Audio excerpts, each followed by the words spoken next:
Hello guys, today day 13, 365 days of coding challenge. Today question ఏంటంటే merge two sorted arrays.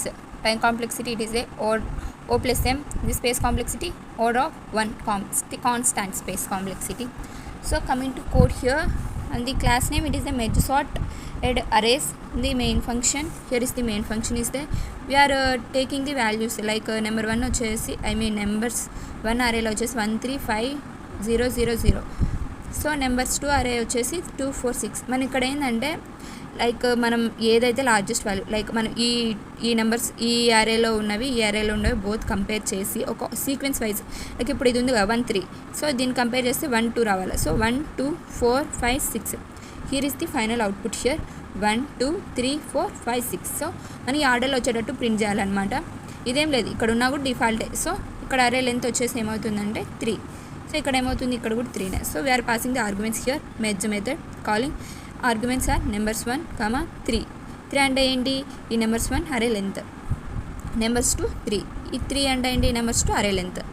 So ఇక్కడ method మనం arguments అనేవి pass చేస్తున్నాయి. ఇక్కడ మెథడ్ కాలింగ్ ఏంటంటే ఇక్కడ అవుతుంది it is a public static void return type used the void merge ఇంట్ నెంబర్స్ 1 మనం నెంబర్స్ 1 అరే లెంత్ని ఎమ్గా అండ్ ఆల్సో నెంబర్స్ 2 అరే లెంత్ని ఎన్గా తీసుకుంటున్నాం.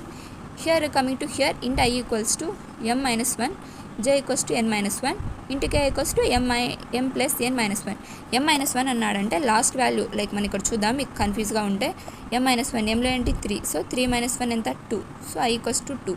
I equals to 2 అన్నప్పుడు ఏమొస్తుంది, సపోజ్ ఇప్పుడు నెంబర్స్ 1 of i అనుకుంటే I equals to 2 ఉన్నప్పుడు ఏమొస్తుంది, సో 0 1 2. సో 5 కదా. So it will stores the last value. And also j equals to n minus. Here is the same approach here.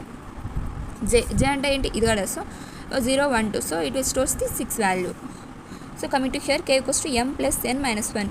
ఈ both నెంబర్స్ని both లెంత్ని plus చేసి and also -1 చేసిన value కేలోకి వెళ్తుంది. So మనం ఇక్కడ condition check చేద్దాం. While i greater than or equals to 0 and j greater than or equals to 0. ఇది true అయితే లోపలికి వస్తుంది. లోపలికి వచ్చినాక ఏం ఆపరేషన్ అంటే if numbers 1 of i greater than numbers 2 of j. Numbers 1 of i అంటే i వాల్యూ ఎంత 2. సో నెంబర్స్ 1 of 2 అంటే ఎంత 0 1 2. సో 5 కదా.